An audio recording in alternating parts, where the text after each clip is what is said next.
Hello friends, Rudra here, and this is history section problems of 18th century. इसके पहले video में हमने देखा था लेटर मुगल्स और नोबल्स कैसे जिम्मेदार थे वो जो है मुगल साम्राज्य के पतन और गिरावट के लिए। अब देखेंगे एक जो दूसरी समस्या थी 18वीं शताब्दी में, जो लगभग जो है औरंगजेब के शासनकाल से ही शुरू हो गई। उसे कहा जाता है जागीरदारी क्राइसिस। कि जागीरदारी की जो संकट है वो एक बहुत बड़ा कारण था जो मुगल साम्राज्य के अंत का जो है कारण बना।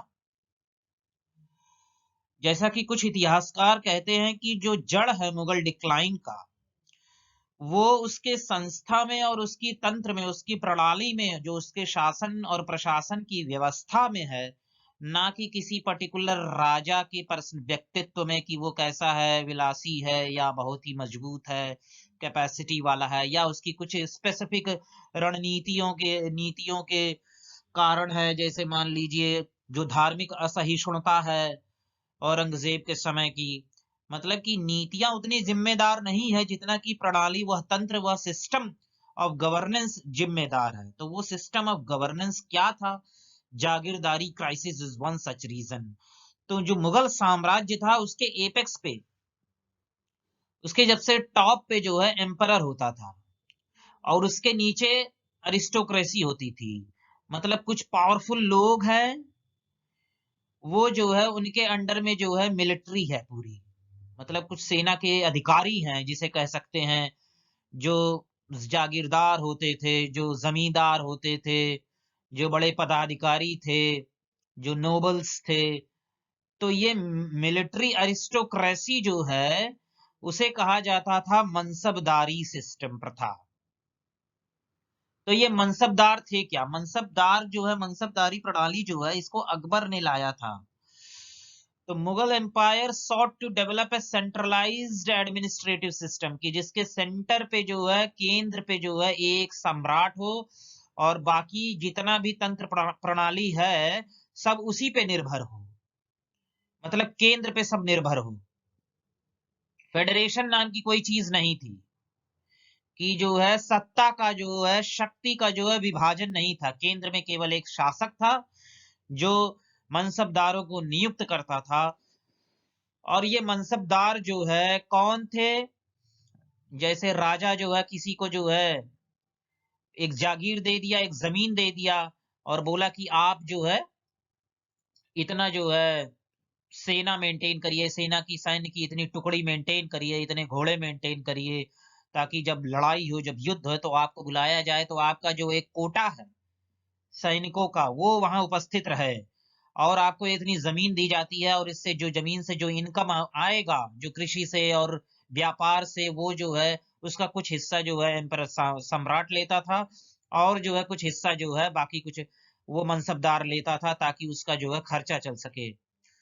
तो ये मनसबदारी प्रणाली थी, मनसबदारी व्यवस्था थी जिसे जो है अकबर जो है सबसे पहले लाया था अकबर। तो ये जो है लोअर पीसीएस 2019 में पूछा जा चुका है कि मनसबदारी सिस्टम को किसने जो है लाया, तो वो अकबर थे। तो ये प्रीलिम्स पर्सपेक्टिव से इट्स इंपॉर्टेंट। तो मनसबदारी में दो रैंक था, दो तबका था। दो जो है रैंक था, वो एक जात था जिसे पर्सनल रैंक था वो, और एक सवार था। सवार मतलब नंबर ऑफ हॉर्समैन, घुड़सवार रिक्वायर्ड टू मेंटेन, जो लड़ने जाते थे, जो सैनिक होते थे।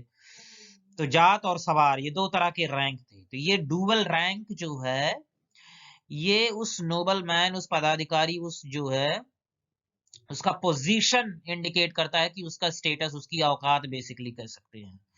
उसका स्टेटस क्या था मुगल जो है प्रशासनिक व्यवस्था में, ब्यूरोक्रेसी में? तो उन्हें या तो कैश में पेमेंट किया जाता था या तो जागीर दे दिया जाता था कि आप इससे जो है इनकम करिए। और जो मोस्ट ऑफ द जागीर थे वो एक्चुअली नकदी में कम थे, जागीर ज्यादा था, जो मोस्ट ऑफ द मनसबदार्स। तो जो उसकी एस्टिमेटेड रेवेन्यू थी, जो आकलन जो है राजा के खाते बुक में था, जो खाता में था, जो उसकी किताब में था कि इस जागीर से इतना पैसा आएगा, जिसे जमा कहते हैं, कवर्ड इस पर्सनल सैलरी, उस मनसबदार का पर्सनल सैलरी, उसकी तनख्वाह उसमें रहती थी। और जो वो सैन्य टुकड़ी और घोड़े मेंटेन करता था, उसके खर्चे का भी जो है वो उसमें शामिल होता था। There were two types of jagirs, दो तरह के जागीर थे, ट्रांसफरेबल जिसको तनख्वाह जागीर कहते थे, नॉन ट्रांसफरेबल जिसे वतन जागीर कहते थे। तो ये जो है प्रीलिम्स में पूछा जा सकता है कि तनख्वाह और वतन क्या है, तो ये जागीर है, दो ट्रांसफरेबल और नॉन ट्रांसफरेबल। तो most of the jagirs were transferable, कि राजा के हाथ में, सम्राट के हाथ में, मुगल सम्राट के हाथ में रहता था कि वो किसी को भी एक जगह से दूसरी जगह ट्रांसफर कर देता था, कि आप जो है यहाँ के मालिक है, इस जमीन के मालिक हैं, फिर उसके बाद कुछ समय बाद आप इस जमीन के मालिक हो जाएंगे। तो अपॉइंटमेंट, उसकी नियुक्ति, उसका प्रमोशन और उसका जो है हटाना, dismissal of mansabdars and allocation of transfer of jagir, ये डन ओनली बाय एम्परर, और किसी के द्वारा नहीं। तो आप देख सकते हैं कि केंद्र मतलब कि सेंट्रलाइज्ड एक शासन व्यवस्था है। Mansabdar had only personal loyalty to the emperor himself, मतलब कि उसकी जो पर्सनल लॉयल्टी ही है केवल एम्परर के प्रति, कोई इम्पर्सनल, मतलब कि ऐसा कोई राज्य, ऐसा कोई ट्राइब, ऐसा कोई धार्मिक, ऐसा कोई नेशन, इन सब का कोई आइडिया ही नहीं है। एक जो है वन टू वन रिलेशन है, कि कोई आदमी आया और उसे एम्परर देखता है कि ये लायक है, तो उसे नियुक्त कर दिया कि आप जाओ उत्तर प्रदेश के पूर्वांचल में या पश्चिमांचल में या उत्तरांचल में जो है राज करो, और आप अपने मनसब, आप जागीर का इतना परसेंट जो है 40% जितना भी कमाई होगा आप जो है हमको देना, साम्राज्य सम्राट को दे, सम्राट के जो है खाते में जाएगा, 60% आपका होगा, जिसमें मान लो 20% आपका तनख्वाह होगा, और बाकी 40% आपके घोड़े या आपकी सैन्य टुकड़ी के खर्चे पे जो है चला जाएगा। तो उसे पता ही नहीं था कि जो है उसे एक चेतना ये विकसित ही नहीं हुई कि हमारा भी कोई राज्य है, हमारा कोई राष्ट्र है, हमारा कोई मतलब कोई लॉयल्टी किसी नाम की चीज, इम्पर्सनल लॉयल्टी जिसे कहा जाता है, कि एक व्यक्ति विशेष के प्रति उसकी जो है लॉयल्टी थी।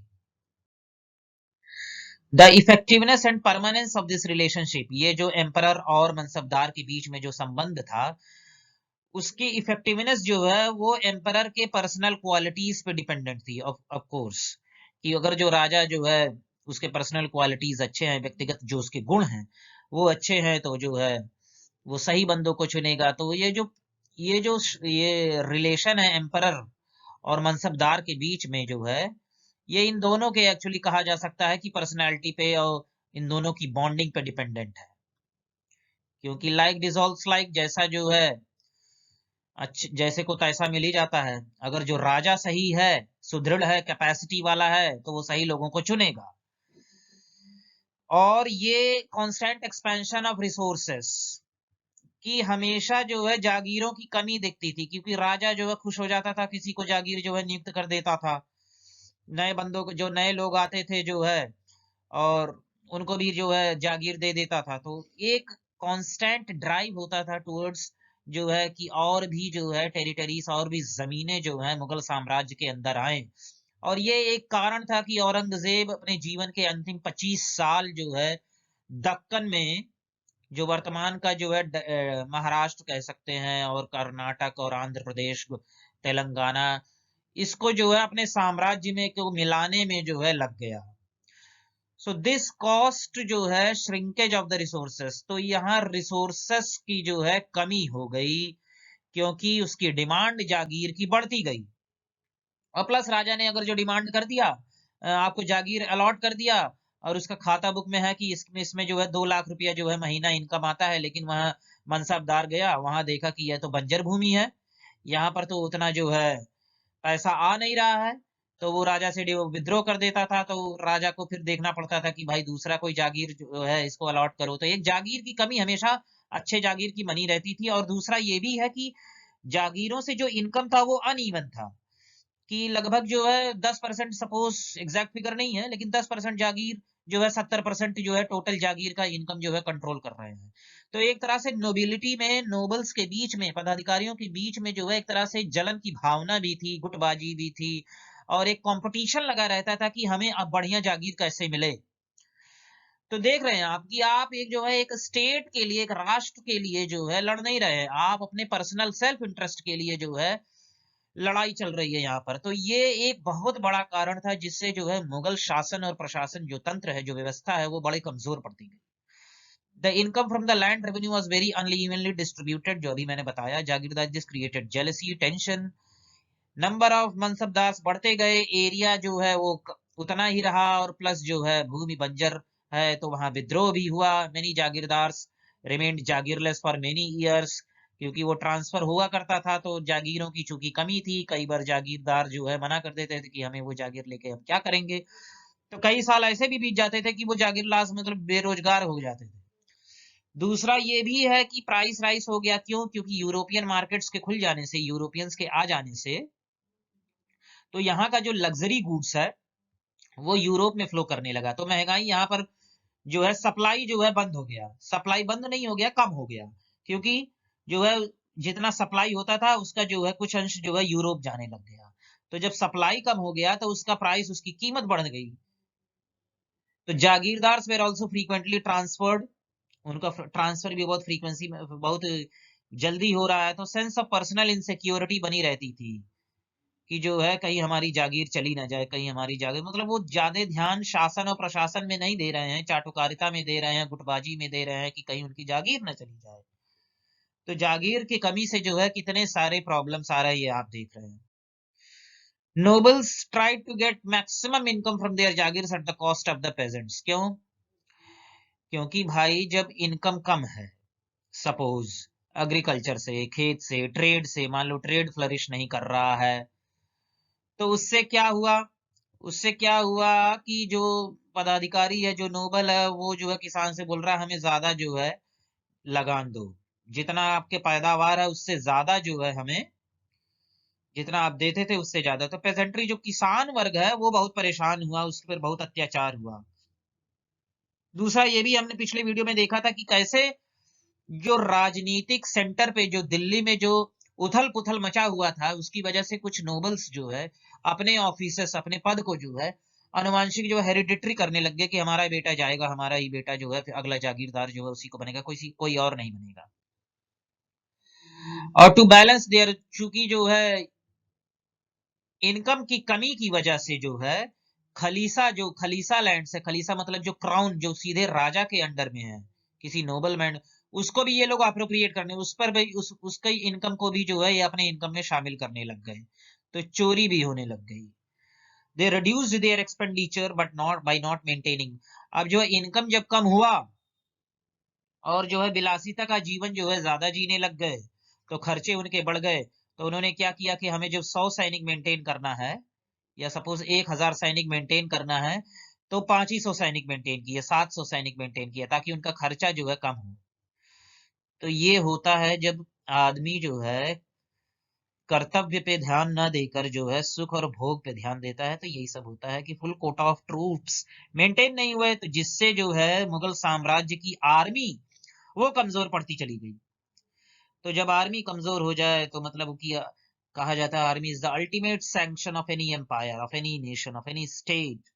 तो करप्शन आर्मी में हो गया, आर्मी में अनुशासन की कमी हो गई। तो जब अनुशासन की कमी हो गई तो ये भी बात है कि जब लोगों को, सैनिकों को, सिपाहियों को पैसा नहीं मिला, उन्हें सैलरी नहीं मिल रही है, तो उनका फाइटिंग मोरल जो है डाउन हो गया, क्योंकि वो मर्सनरीज थे, उन्हें पैसा दो उनसे कोई भी लड़वा सकता था।